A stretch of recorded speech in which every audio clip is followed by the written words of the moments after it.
Hello, everyone. I'm delighted today to have our Foreign Secretary, James Cleverly. James, how are you and how was Sierra Leone?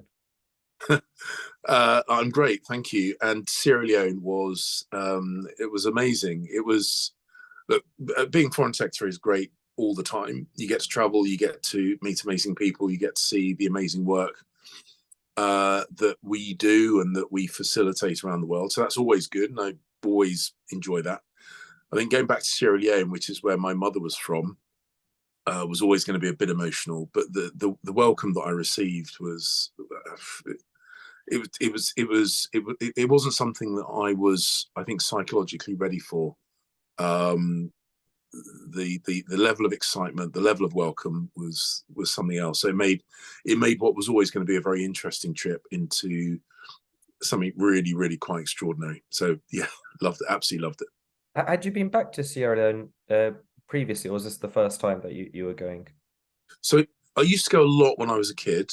Right. And then when the Civil War happened, we stopped going for obvious reasons.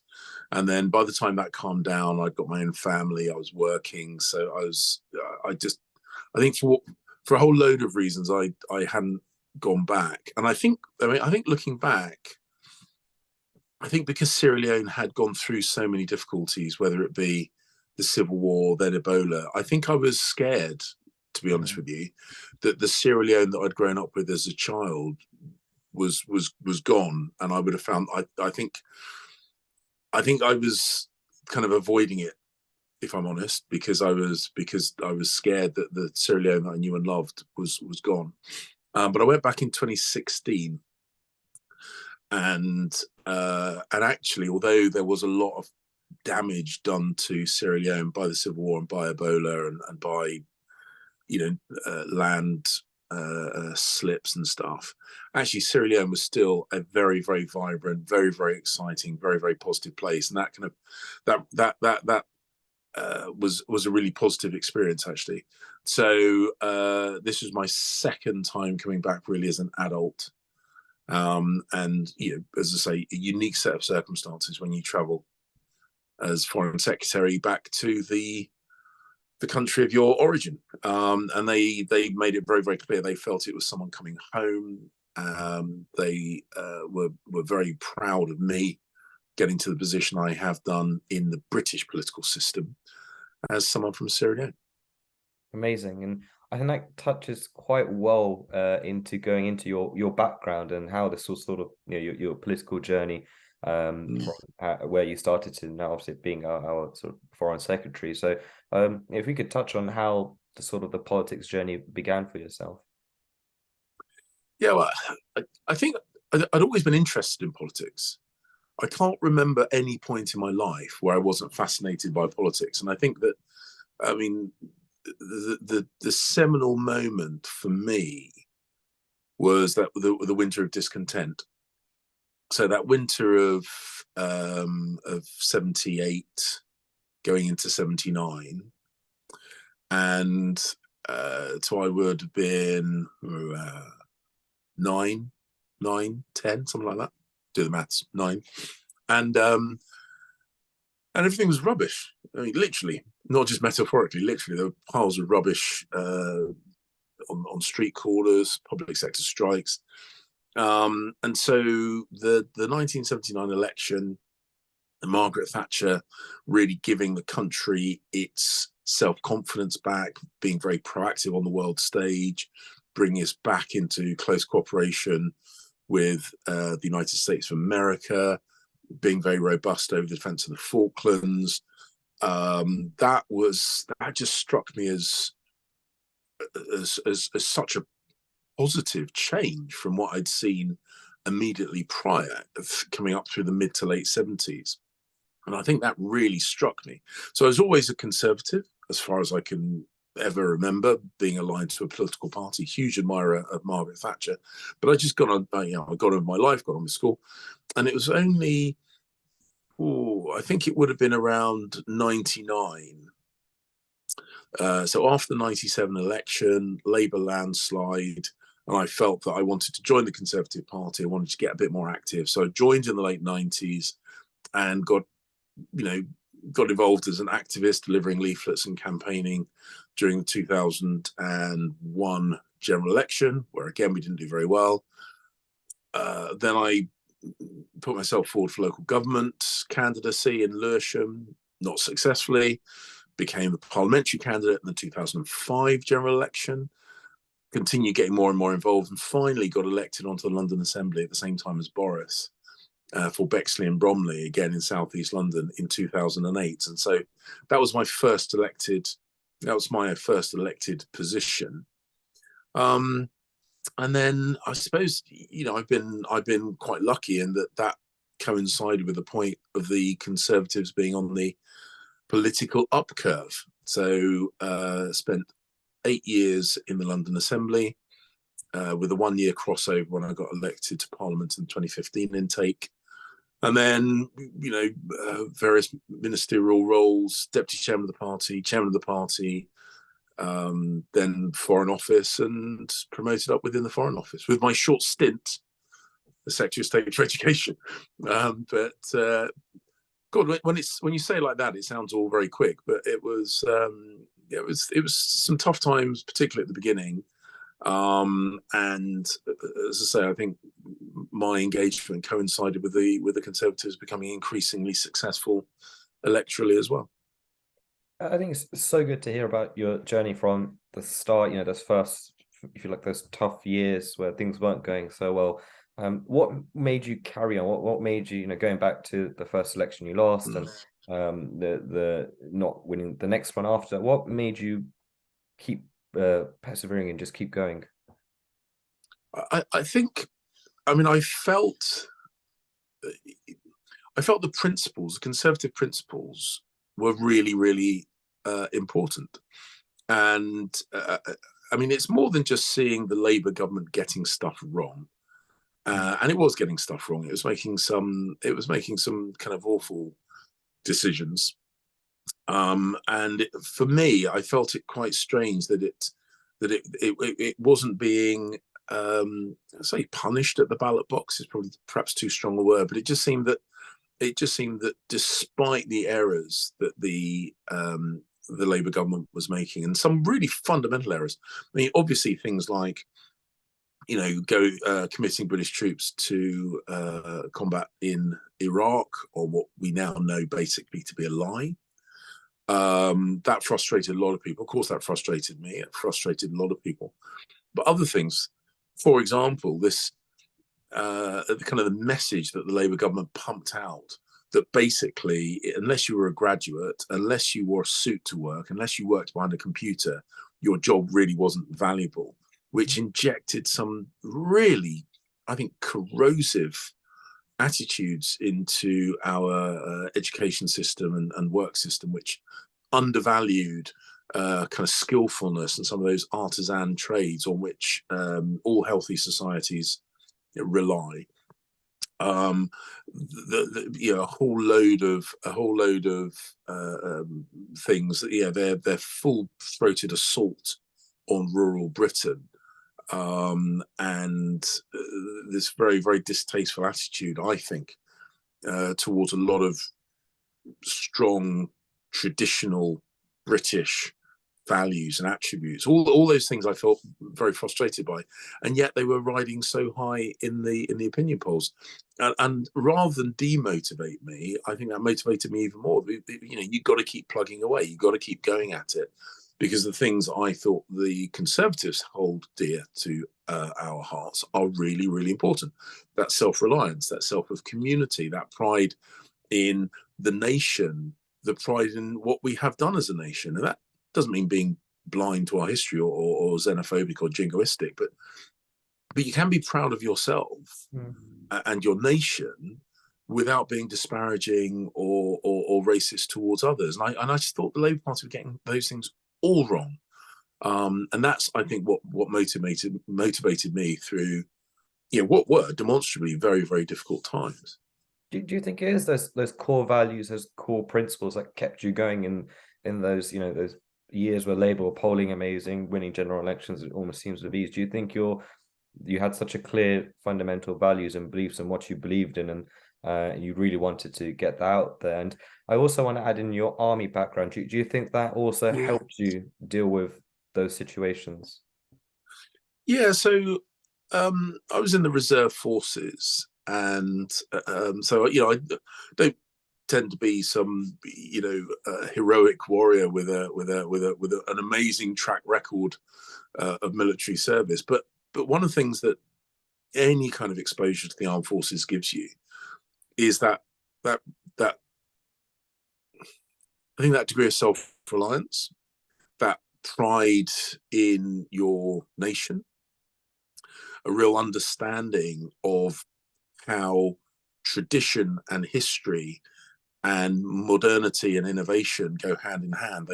They don't battle with each other. They are integral parts of a successful formula. So the armed forces manages to be incredibly traditional and incredibly innovative at the same time. And I think that's definitely something which is one of the UK's strengths. I definitely see that on the world stage. And I think one of the things that was a real tipping point for me is a Conservative Party conference. I think it was 2002, if I remember rightly. And, often at Conservative Party conferences, there are opportunities for activists, whether on the main stage or at fringe events, to give kind of short speeches, short 2-3 minute speeches. And I gave a short speech from the main stage, I think between the Home Affairs and Foreign Affairs kind of speeches, if I remember rightly, on why I thought it was natural and right for Britain's ethnic minorities to vote Conservative. Because I said there is so much in common, that self-reliance, that entrepreneurialism, that important understanding of, as I say, history and modernity and the future. So I gave that speech, and lots of people said, like, that's exactly the message that we want to. That's exactly the message that we want to send. And I look around the cabinet table, and I look at Rishi, I look at Suella, I look at Kemi, I look at myself, and the fact that our ethnicity around the cabinet table is not even anything particularly new. You look at Kwasi before, Priti Patel and others. And so I feel vindicated that the Conservative Party is the natural home for people, Britons of a whole diversity of ethnic backgrounds, because of those values. And I think it is those values, and that's why it's really important that we continue to understand the values that underpin our policies, because it's values first, values and principles that underpin policies and performance. And that, for me, is why we are the most successful political movement in human history, because we don't lose sight of those values. I think what's amazing, and what I think love about yourself, and I think put Priti Patel in a similar category, is I think when you guys did run for office, maybe 2015 as MPs, it wasn't nowhere near as common, or as we see now, other ethnic minorities running in different positions across in politics, especially for the Conservative Party. And I'd love to get your take on that when you were running in right from the early 2000s up until 2015, when you became a member of parliament, of being an ethnic minority for the Conservative Party. Because I can imagine a lot of people, maybe within your own community, whether in other communities, saying, why are you running as a Conservative? That doesn't quite make sense. And I'd love to get what that experience was like, and what sort of things that you learned in that journey. Well, I think the response from the Conservative Party, and this is my personal experience, but I think this reflects the experience of a number of other people that I've spoken to. The response from the Conservative Party could not have been more supportive. Genuinely could not have been more supportive. Right from the very, very top of the party, right through to the activists that I was knocking on doors with and delivering leaflets with. I genuinely cannot think of a single example where I felt kind of negativity or prejudice or anything. Not once. That's very, very, very telling contrast to the reaction I've had from the political left. And I think there is an anger that is directed towards conservatives from ethnic backgrounds. There's a particular vitriol which is directed towards us, and I think sometimes people believe that we're betraying our ethnic heritage. I think one of the most nasty manifestations of that is somehow the idea that we are tokenistic, that we've not got where we've got to on merit, that we are being used as a kind of some kind of human shield or a mouthpiece of these kind of manipulative, nasty white Tories. And it's not possible that we could have progressed within the Conservative Party on our own merits. And it's really funny because I get that criticism. I've had it quite recently from people on the left. But it's also exactly the same criticism that you get from that very nasty nationalist, National Front BNP kind of angle, which is, black people cannot possibly have got to the top of their profession purely on merit. It must be some nasty tokenism. So I get it from the left and from the hard right, and I call it out when I see it, and I highlight the fact that there is something deeply, deeply racist that underpins that particular criticism. The idea that perhaps, just maybe, I'm good at my job and that's why I've been promoted. The fact that is almost impossible for people on the left and the extreme right to believe, I think, is really, really quite telling. And yet, when Pretty gets promoted, when Pretty got promoted, when Saj got promoted, when Kwasi got promoted, when Kemi gets promoted, Conservatives all look at their personal attributes, their experiences, their intellect, their effort, all the things that people should be judged on. And within Conservative circles, no one says, oh, Kemi's only got that job because she's black and the Tories need a black person. I mean, the bottom line is, we don't need to prove our credentials on this area. Funny enough, the Labour Party that are still massively lagging behind when it comes to both gender and ethnic diversity. I'm very, very proud of what my party has done, and the people around the cabinet table, male, female, black, white, Asian, whatever, because I know that we're there on merit. It's amazing, and totally agree. I think the concept that you should have to think a certain way because you're skin color is, I would argue, so racist. Like when you hear that from the left and a lot of Labour, and it seems, my question is, do you think it's worse now than maybe when you first came into politics? Do you think it's better? Because it's hard to tell with social media. It seems like it's getting a lot worse, but the reality may be a bit different. So good to get your thoughts on that. I think social media shines a light on things that were being said quietly. I think social media does have a kind of a nasty amplifying effect. I think sometimes people would say something. If someone said in a pub amongst their circle of friends some of the things that they say online, there'll be someone in that circle of friends that would say, hang on a minute, mate, that's wrong, that's just factually wrong, and they would get pushback.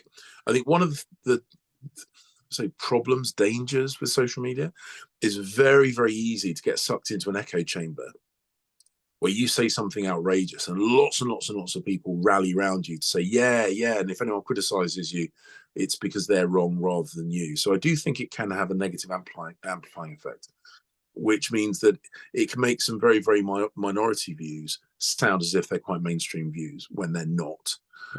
So I think the situation has got better, but I do think that it appears to be getting worse because of that amplification effect by social media. There has always been racism. When my parents started going out, a white guy with a black African girlfriend, they got a load of stick back in the 60s, in a way that you just wouldn't get these days. It's not weird to see a mixed race couple. It's hardly even noticeable. Even up here in my very lovely bit of rural Essex, it just doesn't even stand out anymore. Back in the 60s, it absolutely did. But where there are nasty pockets of attitude, as I say, they can get amplified, they can get pushed to the front. But things are, without a shadow of a doubt, things have improved enormously, even since my childhood. And again, I think it's one of these things that we can be very, very proud of. Race relations in the UK is probably in a better state than almost any other country in the world, and I think we should be incredibly proud about that. And the funny thing is, of course, because race relations is in such a good place, we don't even notice it. We don't even recognize how good we are at this because it's just normal, and that's fantastic. Do you get an understanding of, or maybe a theory, an idea why we're seeing such push on the left or sometimes mainstream media about talking more about race? And this almost, it doesn't feel as if, I completely agree with what you've said, but sometimes the information we're getting wouldn't suggest that's the case. And why do you think we get so much of that now? I'd say maybe the last few years, as opposed to maybe going back maybe 5-10 years. Do you think it is purely social media, or do you think it's just people creating something out of nothing? I think social media is part of it. I think that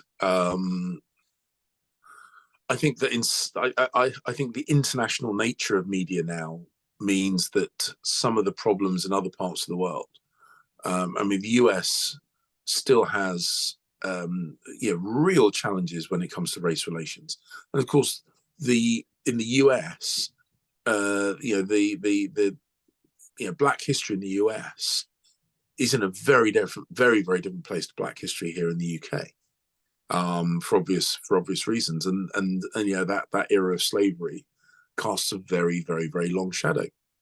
In other parts of the world, even in Europe, the history of ethnic minorities within society is very very different to our own. But of course, because we all live in this international media environment, I think we find that we absorb challenges from other parts of the world. And I remember chatting to someone during the Black Lives Matters protests in Westminster, and I said, what is it you want? I mean, what are you trying to achieve through this? And they said, we've got to stop all these Black people being shot by the police here. Talk about the UK with impunity. And I was like, well, I mean, the police discharging firearms in the UK is an incredibly rare event, point one. Point two, the numbers of times where those discharges have ended in a fatality are incredibly rare, and the number of times that has involved a Black person, again, is a tiny issue, and it's certainly not something which is a regular occurrence. But of course, what they were reflecting after the terrible murder of George Floyd is this kind of international angst and concern, which I understand. But in the UK, we're in a very, very different place. So I do think some of that the ripple effect of international events washes over us, and I think that has a part to play. But again, I come back to the point I was making a little bit earlier. I think in the UK, we're in a really, really good place. Not perfect. I'm not pretending that is the case, but we are in a much better place than, as I say, any other country in the world, as far as I can see. Does your role as Foreign Secretary, do you think it makes you even more proud of what we've done and what we're doing in this country where it comes to race, or just in general, a lot of the social stuff that we've done really well in the last few decades? Does your role as Foreign Secretary almost fills you with even more pride because you're visiting countries very often, you're speaking to so many different nations? Does that play a part? Yeah, so my job in large part is to kind of be the sales guy on behalf of the United Kingdom, selling our values, our philosophy, explaining why being a partner to the UK is in the interests of whichever country it is I am visiting. And of course, in order to do that, you need to think about your own country. You need to understand what it is you're selling. And that does mean that sometimes I, in a more dispassionate, more systematic way, look at the country that I am from, the country that I represent, in the way that I suppose most people probably wouldn't. And when I look at the UK, with all its faults and flaws, and of course every country has faults and flaws, but when I look at the UK in that systematic, dispassionate way, I find myself incredibly proud of the country, incredibly proud of what we have achieved, what we are doing, where we're going. And I think that sometimes it's worth looking beyond the headlines. It's really, really worth talking to people. When I was chairman of the Conservative Party during the 2019 general election, because I was travelling all over the country and I was talking to communities in every corner of the UK, and I kept having that sense of pride kind of replenished.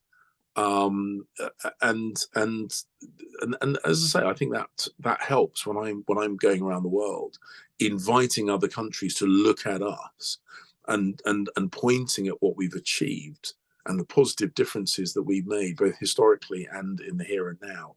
I think we are in a really good place. I think we have very, very much to be proud of.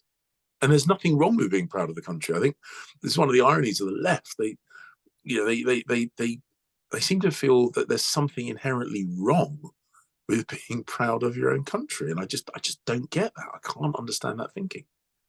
When you're talking to other countries about the UK and saying all these positive things about it, is there anything in particular for you? It doesn't necessarily have to be the biggest thing or the most important thing, but just for you personally, is there something that you like to you feel really passionate about, or something that you feel most proud about on a sort of maybe personal level? It doesn't necessarily have to, like I say, be the most important or the biggest thing. Is there anything in particular for you that you feel really proud of when you're talking to, when you're in Sierra Leone, when you're in India, when you're in these different countries? There's something you always feel a bit personally proud to talk about? Yeah, I think one of the things that that manifests itself in lots of different ways is the UK's willingness to intervene, to do the right thing, to try and make things better. We're seeing it now in the support that we're giving to Ukraine in its self-defense against Russia's invasion. That's a very visible, very, very high-profile example of that. And I think we should absolutely be proud in the very decisive action that we've taken under a number of prime ministers. We've been absolutely consistent on that. Look, I've just come back from Sierra Leone, as we discussed. Obviously, Sierra Leoneans still very, very grateful for the intervention that the UK put forward, both during the Civil War, admittedly under a Labour government, one of the decisions they did get right, but also the support that we gave during Ebola. And our response to that, and the ongoing support that we've given them as they've rebuilt their country. And we can go back. There are so many examples of where the UK has chosen not to just stand on the touchline, on the sidelines, and just pass comment on world affairs. But we've absolutely been decisive and taken action and corralled the international community, or sometimes done it on our own, to try and make the world a better place. And I'm incredibly proud of the fact that we are an active player on the world stage. We're not, we're a big economy, but we're not the very biggest economy in the world. But nevertheless, we are really engaged on the international stage, and we do work to make the world a better place. And because that is so deeply kind of encoded in our national DNA, we just think of it as the most normal and natural thing in the world. It's very, very easy. It'd be very, very easy for us as a country, as an island on the edge of a continental landmass, to say, you know what, that's your problem. That's not our problem. We're just going to close ranks. We're going to look after ourselves and let the rest of the world just get on with, going to hell in the handcart. But we don't. We take action and we get engaged and we get involved. And I'm incredibly proud of that. Your role sounds so fascinating, and it's really good. And I'm sure our listeners will be so happy to hear so many of the things that you've been doing and what the role actually entails. We will go into the Commonwealth very soon. Just sort of finishing off with the Foreign Secretary role, what would you say are some of the bigger challenges that you face on a daily basis? I'm guessing a lack of sleep is probably one of them, but aside from that, what are some of the challenges that you tend to face? Yeah, I mean, I think the biggest. I think I've said in the past that the biggest, the toughest bit of the job is also the best bit of the job, and that is the amount of travel. I mean, you can't. A really big lesson I learned being a Foreign Office minister during the COVID era, when we couldn't travel and we couldn't do our job face to face, is that whilst Zoom and Microsoft Teams and telephone calls have their place, you definitely lose something. You definitely lose the ability to be as effective as you might need to be. And so face-to-face diplomacy is definitely the best way of doing it. And I'm absolutely convinced by that, because I've seen what happens when we don't do the face-to-face diplomacy. So traveling is an important part of the job. It always will be. And that is fantastic. And as I say, it's exciting, it's fascinating, it's brilliant, but it is also incredibly tiring. It is disruptive. Your body clock gets absolutely shot to bits. I never really know which time zone I'm in, and of course, it does take me away from my family, Susie and my family. So that's the I say that is the toughest bit of the job, but it is. I think a foreign secretary moaning about the travel is probably not a great look. But as I say, that's simultaneously the best and the worst bit of the job. Well, moving now on to sort of generally with the parties, our Conservative Party, we've got local elections coming up in May, and then we've got general elections that aren't too far away also. How do you see the state of the party currently? And the reason I ask is, we're obviously a predominantly Conservative platform. We have lots of Conservative members who are amongst the party, activists all across the UK. And they're some are running in local elections, some are aspiring to be in parliamentary candidates and all that sort of stuff. Yeah. So, what would you say the position of the party is now in terms of going into these future elections? I think the big word we've heard recently, a lot of stability seems to be a word that seems to be ringing around a bit. But what do you see being, as the Foreign Secretary, the current state of our party? So one of the things that I would say is that nothing is set in stone. So I know that we are behind in the polls at the moment, but that gap is now starting to close again. I keep an eye on local government. I'm a bit sad like this. Keep a close eye on local government by-election results, and actually we are still seeing Conservatives getting returned at local government level. We are still seeing Conservatives winning local government seats off of other political parties, including Labour. So it's definitely worth putting in the effort. And actually, again, perhaps a habit from being former chairman of the Conservative Party, we'll look at opinion polling in a bit more detail than perhaps the headlines might. And what we are seeing, is a lot of people are in that undecided camp. Now, we had a really turbulent 2022, the back half of 2022, very, very, very turbulent. It's not the national picture that we would have wanted. But despite that incredibly turbulent back half of 22, there's a huge repository of voters who are still totally, massively unconvinced by the Labour Party. They don't really know what the Labour Party stands for. Keir Starmer flip-flops all over the place. they're rowing about issues which are just don't affect the everyday lives of people across the country. They want the Conservative Party to focus on delivering the things that matter to them.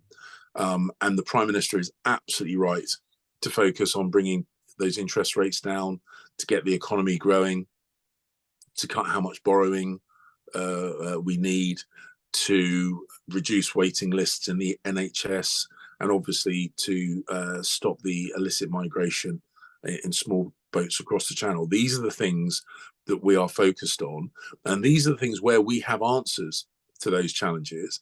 And when you look at the Labour Party and the SNP, they don't, not at all. And so I think what we need to do is, sorry about that. So I think what we need to do is focus relentlessly on the issues that matter for the British people, for the people who we are elected to represent. And if we do that, that pool of voters who have kind of, maybe lost a little bit of love from us because of what happened last year, but certainly are not even slightly convinced by the Labour Party or the SNP or the Lib Dems, they will come back to us if we demonstrate that we're focused on their needs. So that would be my my strong recommendation. Focus on the good old-fashioned things that get you elected, which is being responsive to your electorate, whether it be local government level, regional government level, or Westminster. Same rules apply. Work hard and focus on your voters, and they will reward us. And I have no doubt that we will increasingly see that poll lead that Labour currently have shrink and shrink and shrink as voters see the Prime Minister and the team around him getting to grips with those issues. We're already starting to see it. That will continue, I have no doubt. And we have got absolutely everything to play for, because I believe we absolutely can win at local government elections and the general election when it comes, as long as we continue focusing on, as I say, delivering for the British people. I think it would also be good, get your take on this. And it's not something that we've heard a lot within, I'd say, our members, but definitely, that sometimes in the media, and there is sometimes people talking about Tories have been in power for so long, and it'd be good for a change. And I've heard a few people within our own party sometimes say, maybe we need that little kick up the backside to get going. And I'm sure you definitely strongly disagree with that. And the example of what happened with Labour for 12 years, and we could argue that we're still paying the repercussions of that government and that borrowing, that spending. So what would be your message to other Conservative members, some of our people within our organisation, just wider the Conservative Party, who may be thinking along those lines of, maybe it's good that we're not necessarily in a great position, we may not win the next election? What would be your kind of rebuttal to get those people to maybe not go down that slippery slope of thinking? Yeah, look, there is no good that will come from letting the Labour Party in and us, taking some time in opposition. I think there is no good that will come of that. The Labour Party always mess things up. There is a reason why the Labour Party always leave office with unemployment higher than when they took office. It's because they allow their dogmatic attitude towards politics blind them to the realities of what the country needs. So the people that get hurt most from a Labour government are typically the people they claim to represent. Those people on lower incomes, fixed incomes, people that work in public services. They're the ones that get hit hardest by the Labour government.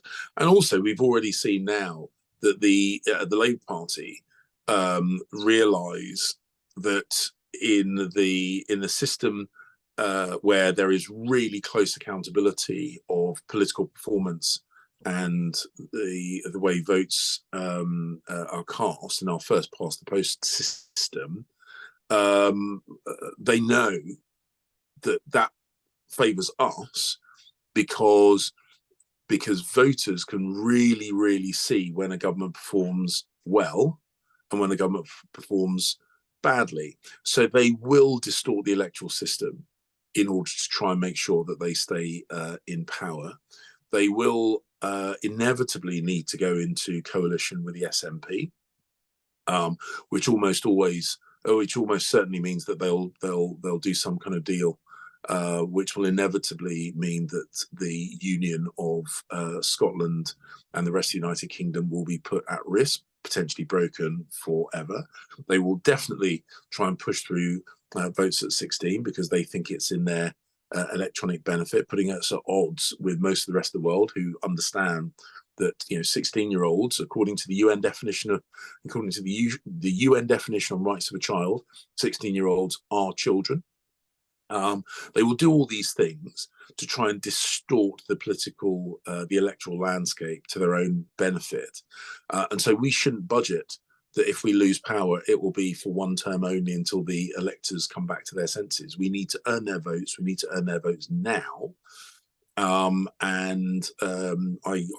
guarantee you, both for the party and the country, a Labour SNP coalition would be an absolute disaster. And I guarantee you and everyone who is listening to this conversation that I, for one, I'm going to move heaven and earth to make sure that doesn't happen. It's good to hear that sort of rallying call from you, and I think a good sort of message to a lot of our group, a lot of our activists, a lot of our members to really go out and help in these local elections and forthcoming general election. Moving on to probably the most important topic and what we want to finish on in the Commonwealth. And when this will be aired, this will be on Commonwealth Day, so our listeners will be hearing this on Commonwealth Day. What are your thoughts on the Commonwealth? I know you have a great relationship with it. You were one of our first people that we had on a panel many years ago. What's your general thoughts on the Commonwealth and its place in today's world? So the Commonwealth is an amazing family of nations, quite remarkable. And because it was created through this kind of weird accident of history, it has a greater diversity than I think almost any other multilateral organization other than perhaps the UN itself. We have large countries, small countries, big economies, tiny economies. We have countries with huge populations and tiny populations covering pretty much every time zone around the planet, northern hemisphere, southern hemisphere. You would never create a club of countries like that. And yet there it is. And it grew out of a colonial past, which you would logically imagine that would create huge distrust and dislike and friction and tension within the Commonwealth. But what we get is pretty much the opposite. It's a real unifying force. And I think it has a really, really exciting future. I know His Majesty the King is interested, passionate about making sure the Commonwealth is fit for the future, as am I. And when I speak to foreign ministers from other Commonwealth countries, large and small, there is this real understanding that there is a great future for the Commonwealth as an institution.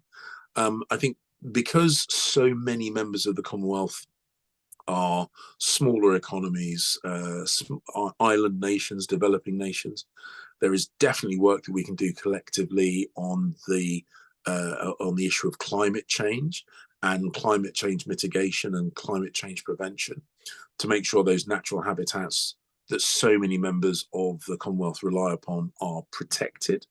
I think there's definitely something that we can do with economic development work and the financing of the transition from very polluting energy sources to sustainable energy sources. There's definitely work that we can do on that, as well as the traditional work that we do on kind of values, on the protection of women in society, on the some of the things I discussed when I was in Sierra Leone, educating empowering, ending sexual violence. There are things we can do that.